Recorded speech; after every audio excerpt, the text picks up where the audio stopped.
Ave Maia, Pognotus Oseius te salutanti. Aujourd'hui au Web Today, on va parler d'oseille.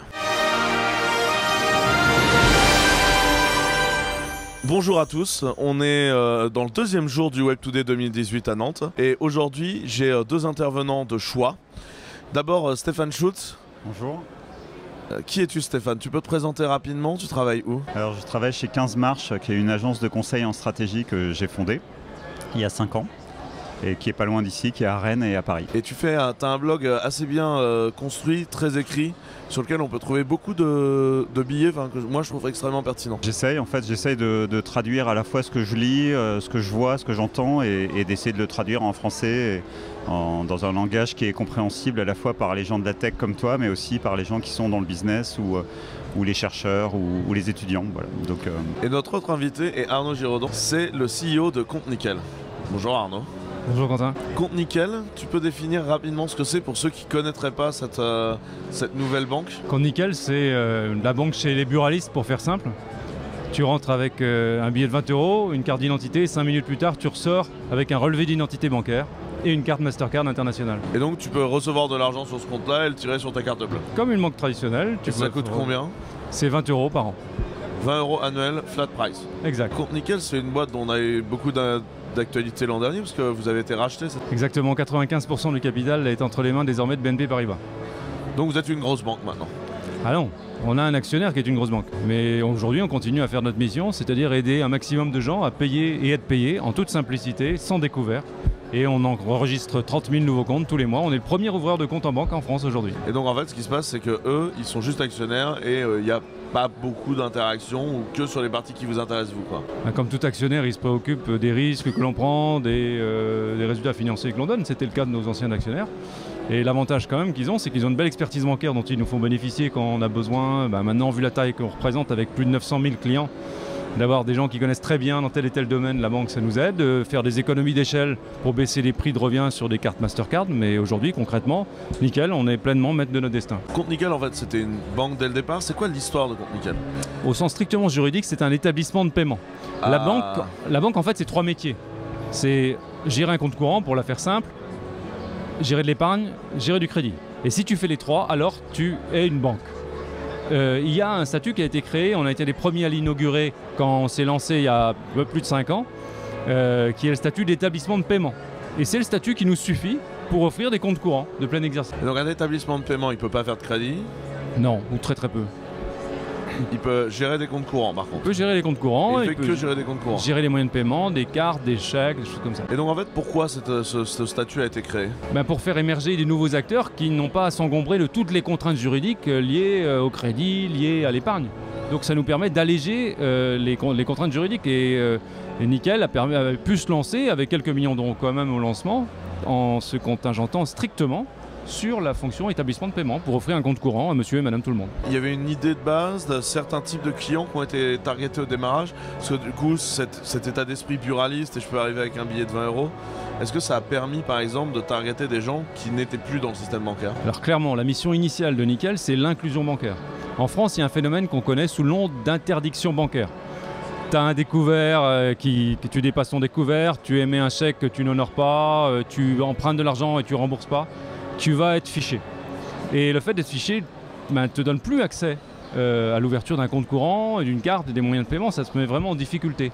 Et donc on a adressé cette clientèle-là au début en offrant certes l'accès des buralistes, mais surtout le fonctionnement sans découvert en temps réel.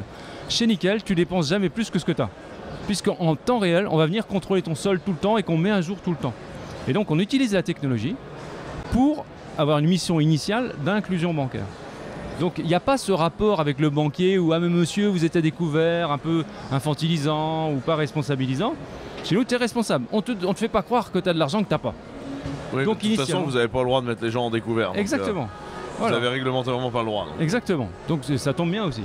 Et ça sert notre finalité sociale, initialement, d'inclusion bancaire. D'accord, donc ça c'est un cadre que je trouve assez intéressant où en fait la réglementation, et dans le cas présent c'est une réglementation qui a été poussée par le régulateur, qui a créé, qui a divisé les rôles. Donc maintenant il y a 3 rôles, il y a l'établissement de paiement, la banque tout au bout et entre les dents tu as l'agent, c'est ça? Tu parles des établissements de crédit, En fait, qu'est-ce que c'est qu'une banque? C'est l'épargne, du crédit et du compte courant. D'accord. Alors après, tu as différents statuts. Effectivement, soit tu es établissement de paiement, mais tu peux aussi être agent d'établissement de paiement. Parce que dans les établissements de paiement, tu as des gens comme nous qui le font avec une finalité pour adresser le client final. Et tu as aussi ce qu'on appelle des PSP, des prestataires de services de paiement. Là aussi, il y a toute une catégorie qui a émergé là-dedans. Eux, c'est ceux qui vous permettent de payer sur Internet, toutes les gateways Voilà. de paiement Voilà. bancaire, les Voilà. Stripe, etc. Stripe, Adyen, des gens comme ça, Ogone. Voilà. Eux, c'est vraiment des plateformes d'acquisition de paiement. C'est un autre métier, c'est du B2B. D'accord. Donc ça, c'est le régulateur qui du coup a divisé. Stéphane, tu as d'autres exemples comme ça d'industrie où le régulateur s'est dit tiens, divisons. Et pourquoi est-ce que le régulateur pousserait à ce type de division? Qu'est-ce qui fait qu'un régulateur fait ce genre de choses? L'exemple qui me vient immédiatement à l'esprit, en fait, c'est évidemment l'exemple des transports que je connais bien avec des services comme Uber ou Blablacar. Et ce qui est de commun, en fait, c'est que alors, il y a le rôle du régulateur. Je ne sais pas si le régulateur a vraiment une idée précise de vouloir générer ce type-là. Mais le régulateur, qu'est-ce qu'il fait? Il fait quelque chose qu'on connaît bien dans le web, c'est-à-dire il va dégrouper. On dit souvent il y a deux business dans le web, il y a grouper, des portails, il y a des agrégateurs, et puis il y a dégrouper, c'est-à-dire quelque part séparer pour mieux servir. Et ça a été théorisé dans les théories de l'innovation, ce qu'on appelle le dilemme de l'innovateur, c'est-à-dire il y a un chercheur à Harvard qui s'appelle Clayton Christensen qui a dit finalement le malheur en fait des grosses boîtes, des grands groupes, c'est de chercher toujours le nord-est, c'est-à-dire toujours à améliorer, en fait aller un peu au-dessus des attentes du client, en servant plutôt le haut de gamme, en cherchant plutôt, on le connaît bien avec nos banques, en cherchant à nous vendre des produits financiers, des protections supplémentaires, etc. Et ce qui finalement, si on prend une image, ça va dégager, en bas à droite, en fait, ça va dégager de la place pour des services basiques, pour des gens peut-être qui sont, on parle d'inclusion, mais bon, des gens qui ont peut-être ou simplement besoin de quelque chose de très simple, ou au contraire qui n'ont plus accès à ça, et où clairement on les a oubliés, on s'en occupe plus bien. Et donc ça va dégager de la place, et ça va permettre à des nouveaux acteurs de rentrer, alors souvent à l'aide de la réglementation, mais plus sous forme d'opportunisme, si on prend le cas d'Uber. Et donc du coup, ils vont très bien servir ces clients-là, et petit à petit, ils vont monter en gamme. Et ils vont apporter un service qui va se rapprocher en fait du service normal. Donc si je prends l'exemple d'Uber... Si là par exemple tu parles de servir des clients très spécifiques, je me souviens d'une conversation qu'on avait eue il y a un peu plus d'1 an Arnaud, où je te demandais des services spécifiques pour des petites entreprises et tu me répondais c'est pas mes clients, j'ai rien à foutre en fait. Enfin, genre, moi mes clients sont toujours des particuliers, super focus, etc. Très simple, et on passe notre temps à rester focus. Il faut que ça reste simple, on mainstream comme disent les Anglais, on prend les cas standards, les cas compliqués on les laisse pour les autres acteurs. Ou alors même des cas qui sont juste pas ton marché quoi. Voilà. Ceux-là tu décides Les de pas les pros faire. c'est un marché particulier, on reste sur le particulier. Et donc comme ça, ce qui va se générer, c'est des plus petites boîtes qui vont se focus et répondre à une population qui était délaissée. En fait, on va dégrouper. C'est vraiment cette idée-là de grouper et de dégrouper. Vous connaissez bien ça dans le milieu du software. En fait, on va dire, je vais m'occuper spécifiquement, très précisément, des besoins de cette cible-là et je vais être le champion du monde de cette cible-là en lui proposant. Et je trouve, moi j'ai suivi Contical, l'idée de passer par les buralistes qui avait été presque abandonnée de tout le monde. En fait, il restait qui chez les buralistes? Je veux dire, il restait, alors les cigarettes, mais bon, maintenant c'est un musée des horreurs. Mais sinon, il restait quoi? Les jeux, en fait, un peu de presse, mais plus ou moins obligé. Il y avait les cartes téléphoniques aussi pour les cabines téléphoniques. Voilà. Et donc c'est l'idée de surfer là-dessus parce qu'il y a un ancrage local et donc retrouver. Alors le paradoxe, c'est que maintenant les banques, elles ont tendance à quitter la rue. Et les buralistes qui par sur la sont rue, actionnaires, c'est ça chez la Confédération des buralistes, donc le syndicat professionnel des 25 000 buralistes en France, reste actionnaire de Nickel à hauteur de 5% aujourd'hui. Amusant quand même. Donc ça, on parle souvent de disruption, c'est les mots à la mode, les mots valises. La disruption par Clayton Christensen, théoriquement, c'est ça, c'est une innovation qui paraît moins bonne technologiquement, c'est-à-dire vous n'avez pas un compte magique qui fait tout, au contraire, vous faites une chose, ça vient par le bas, dans l'échelle des besoins, mais par contre, ça le fait extrêmement bien et ça s'appuie sur les gens qui sont un peu oubliés. Je veux dire, regardez Blablacar, comparé au TGV, ça faisait rigoler tout le monde il y a 5 ans. Maintenant, ils commencent à regarder ça sérieusement et à se dire qu'est-ce qu'on peut apprendre de ça. Vous, c'est pareil, les buralistes, c'est un peu les oubliés, en fait. Je veux dire, on parlait d'agences high-tech, complètement robotisées, etc. Moi, j'en ai visité plein à Miroménil et tout. Là, il y a le buraliste du coin, on le connaît, il est ouvert tout le temps, on toque à la porte, il rend service, on va boire son petit café, on va boire son petit jaune et on va gérer son compte en banque. Elles sont peut-être là les idées de demain, en fait. C'est peut-être pas toujours chercher en haut à droite, c'est peut-être te dire qu'est-ce qui est mal servi aujourd'hui et surtout qu'est-ce que j'ai de disponible à proximité. Et les buralistes, c'est vrai qu'ils sont là et ils cherchent du boulot. J'imagine qu'ils sont ravis de. C'est un bon relais de croissance votre pour arrivée, eux, c'est clair. Donc, vous avez apporté ce relais de croissance à cette population-là qui du coup a un lien de très forte proximité avec vous. Oui. Si on regarde aujourd'hui le secteur des néobanques, il y a beaucoup d'acteurs qui se lancent. On a Shine, Conto, Monabank. Enfin, on a l'impression qu'il y a une vague de lancers de banques cette dernière année qui est extrêmement forte. Comment toi, est-ce que tu regardes ça? Parce que vous êtes la néobanque, la plus vieille néobanque quelque part. Vous êtes les pionniers du domaine. Tout à fait. Et en plus, vous avez transformé l'essai en termes de revenus. Clairement, voilà, on a un modèle économique qui est rentable depuis maintenant 9 mois. Et donc on pérennise l'entreprise, c'est-à-dire que c'est pas la pure start-up. Oui, on a une grosse croissance, on a progressé de 100% l'année dernière, de 60% cette année, on ouvre 30 000 nouveaux comptes par mois, on en a fait 900 000 en 4 ans. Et en même temps, on continue et on fait un vrai modèle économique. Dans les noms que tu as cités, il y en a d'autres. Le sujet, c'est toujours à mon avis la pérennité des initiatives. Pas mal de modèles se sont lancés sur des frais très bas ou des frais faussement à zéro. Donc nous on préfère dire chaque chose nous coûte. C'est quoi un chef faussement à zéro? Eh ben, il y a une banque qui s'est lancée récemment en disant qu'elle était 100% gratuite. Un grand renfort de publicité, sauf qu'elle avait 25 lignes de tarification en vérité. De toute façon, le gratuit complet n'existe pas parce qu'une fine, tu dois te refaire. Et nous on a fait un pari de la transparence. Donc le défi de toutes ces néobanques, c'est la rentabilité. On fantasme beaucoup sur la monétisation des données. Moi, je suis très précautionneux par rapport à ça. Je ne suis pas certain que les clients aient une folle envie. Moi, ça me rappelle cette époque désastreuse dans les startup week-ends où chaque fin de pitch, c'était c'est quoi votre modèle économique? On vendra la database. Ouais. Les gars, vous savez, la database, déjà quand t'as fait 100 mégas, il n'y a quand même pas grand chose à en faire. Et puis bon, bah. Voilà. Mais il faudrait quand même qu'on trouve un truc, genre c'est qui est intéressé par ces données, pourquoi, quand, et est-ce que tu es bien sûr que ton client a envie de le faire, tu vois. Voilà, donc la question est ça. Effectivement, il faut un modèle pur, simple, transparent, qui soit rentable, parce que s'il n'est pas rentable, le modèle n'est pas durable pour les clients. Et les clients, ils sont pas bêtes. Il y a des modèles, on va te donner 150 € pour ouvrir un compte, on te dit de toute façon, derrière, il va se passer quelque chose. Donc nous, on ne fait pas de marketing, zéro marketing, c'est juste le bouche à oreille qui joue. Donc par rapport à ces néobanques, en tout cas, pour revenir, oui, elles ont pas de coût structure, donc quelque part, ils ont des prix de revient qui sont plus faibles que les banques traditionnelles.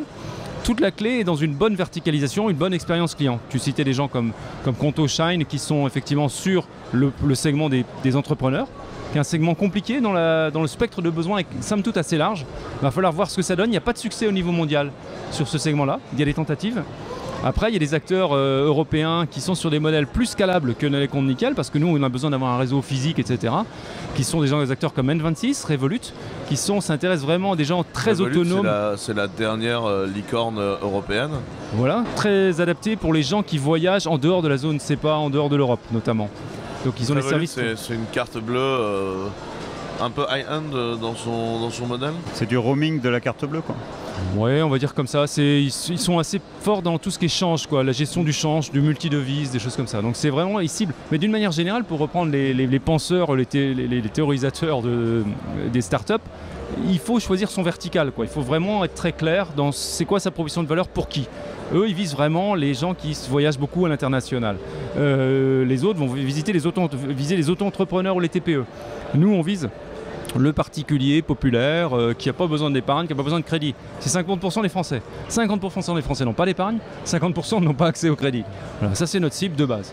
Et par accident, comme on a un compte sans découvert, eh bien, les gens qui achètent sur Internet, les gens qui voyagent, ils trouvent ça pratique d'avoir une carte qui, si on la leur vole, ne sera jamais à découvert.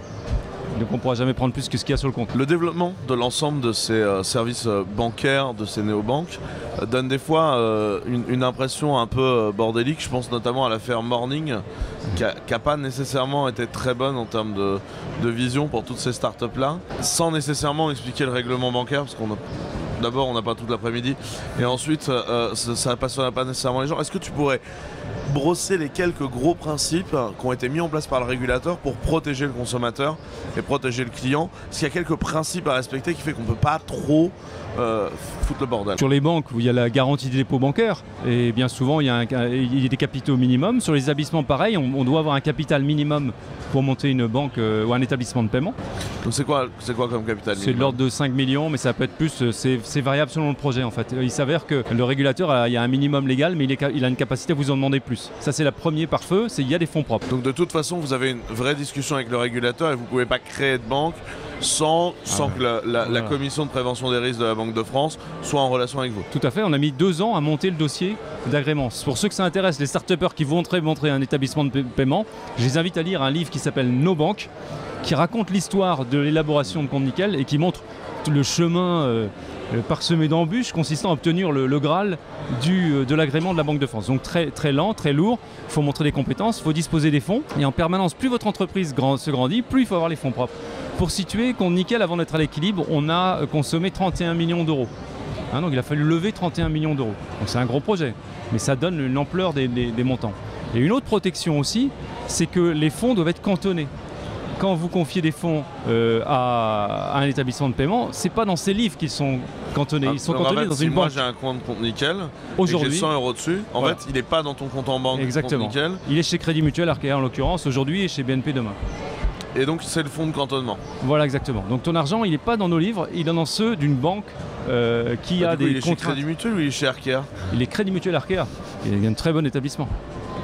Puis en plus une fédération qui tient bien entre puissante, les deux boîtes. Exactement, une fédération, une alliance solide. Le Crédit Mutuel Arkea, groupé dégroupé. Une banque très, très innovante dans tout ce qui est fintech, la plus innovante en la matière. Oui, ils ont racheté Litchi Mangopay. Voilà, et puis ils sont prestataires de beaucoup de services de paiement pour beaucoup de fintech aujourd'hui en France. Et de l'autre côté, donc vous ça va évidemment passer chez BNP. Donc le compte de cantonnement, en fait, c'est tout l'argent qui n'est pas à toi. Exactement. Et en fait, quand tu es un établissement de paiement, tu ne peux pas le garder. Voilà, exactement. Parce que tu peux pas faire la garantie de dépôt bancaire toi-même. Voilà, exactement. Donc c'est une sécurité pour les clients. Et donc ça garantit en fait que même si tu es dans une... En fait, au pire, si un établissement de paiement venait à défaillir, le service ne va pas être rendu, ça va être un peu le bordel et ce sera compliqué de récupérer les sous, mais tu vas les récupérer, ils seront pas... C'est un bon résumé. C'est pas les Man Brothers, quoi. Exactement. Donc du coup, cette garantie-là, quelque part, c'est une garantie qui aide l'innovation, qui est fournie par le régulateur pour en quelque sorte permettre d'avoir une cour de récré protégée, quoi. Une première approche en fait pourrait penser que c'est une forme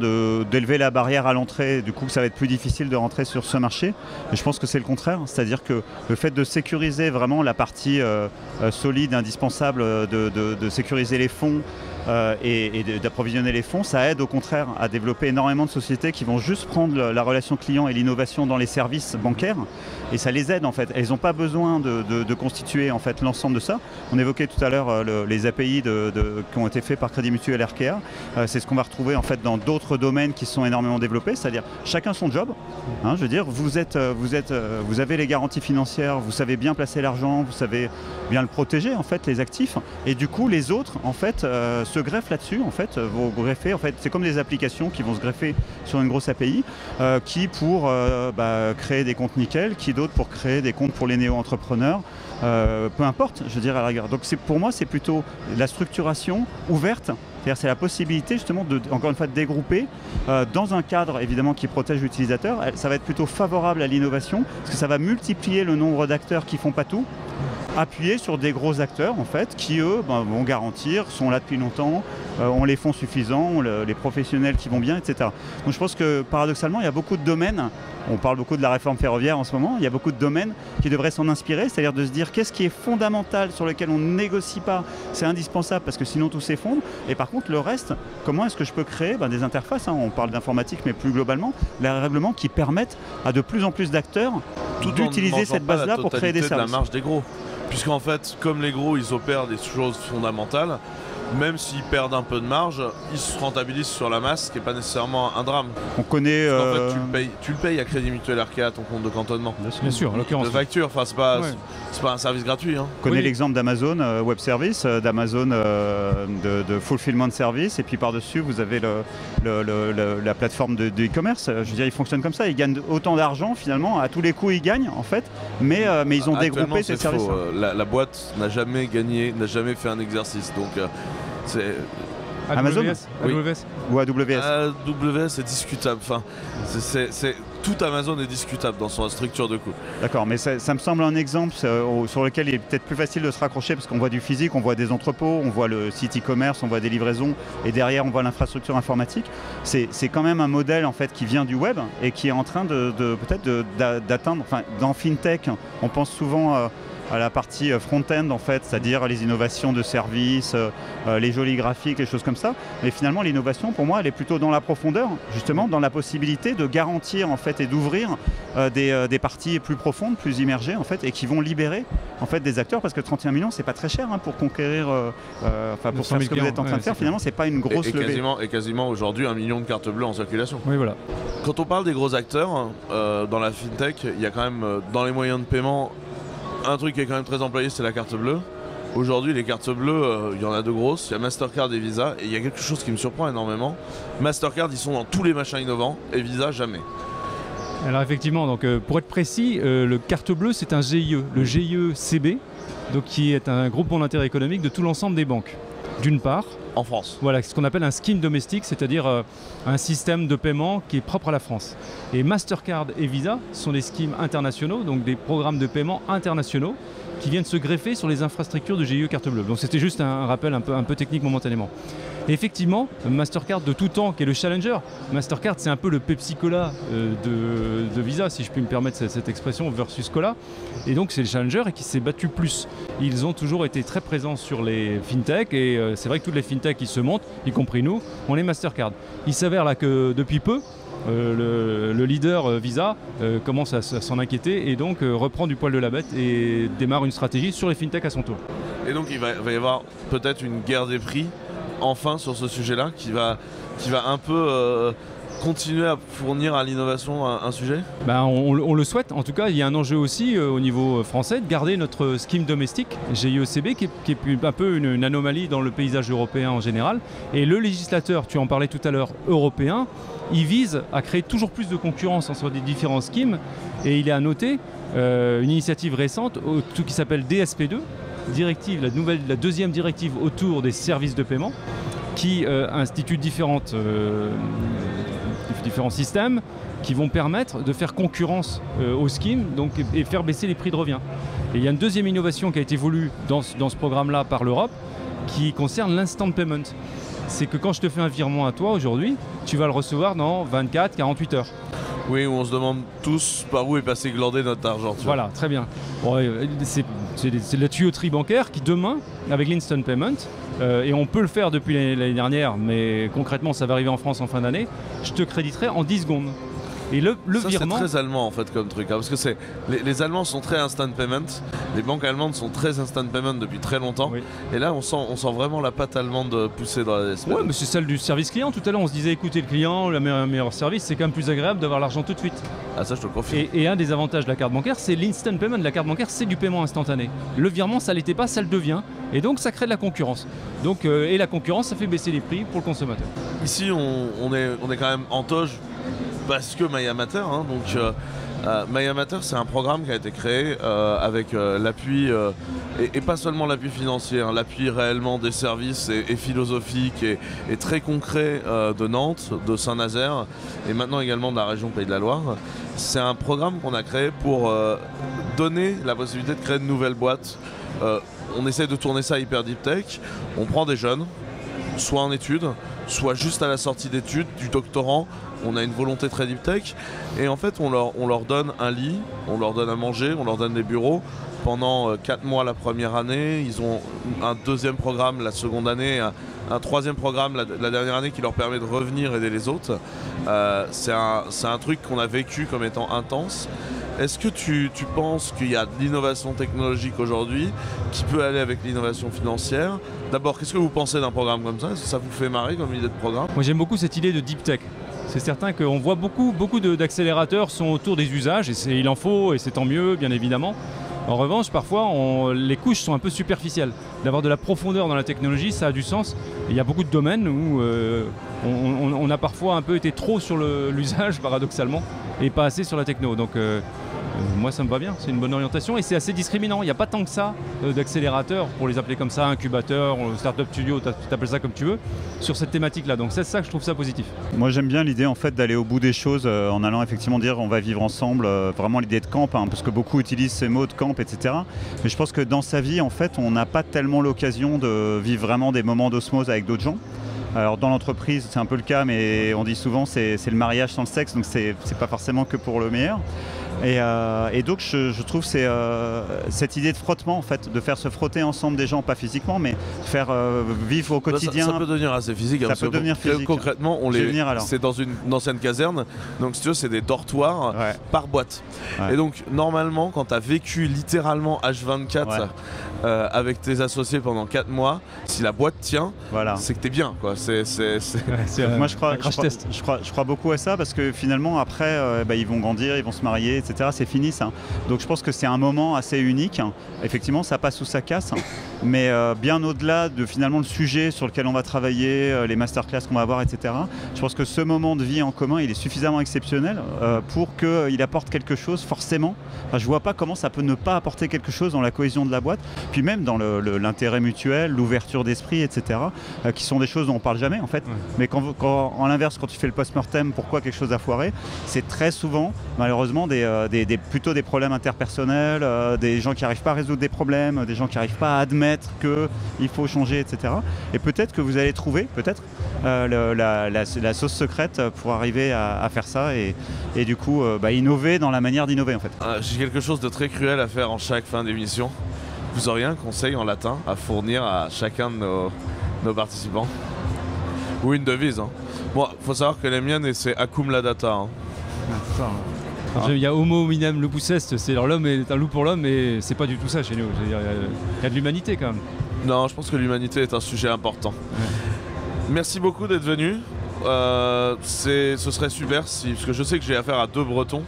Ce serait super si on arrivait à vous caler dans l'été à venir voir les gens de My Amateur. Donc vous êtes toujours le bienvenu. Nous avons de la mauvaise bière et des saucisses de mauvaise qualité. Je ne pas non plus des crédits illimités. Ce sera avec plaisir. Et j'espère vous revoir bientôt. Merci Stéphane d'être venu. Merci à toi. Arnaud, j'espère qu'on pourra refaire un interview, un de ces 4, parce que ce qu'on n'a pas dit sur Arnaud, c'est qu'il a fait plein d'autres trucs dans sa vie. Il a créé Acomassure, il a créé un certain nombre d'autres boîtes, donc il a plein de choses à raconter et j'espère qu'on le reverra très bientôt dans une interview en toge. En attendant, merci à tous et on continue les enregistrements sur le Web Today. Merci les gars. Merci.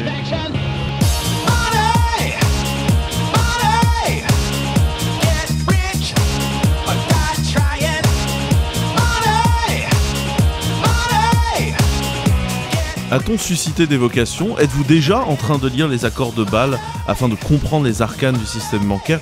Je ne sais pas. Par contre, ce que je sais, c'est que vous allez tous mettre un pouce bleu vers le haut afin de dire à YouTube que cette vidéo est géniale et vous abonner à la chaîne. Car la semaine prochaine...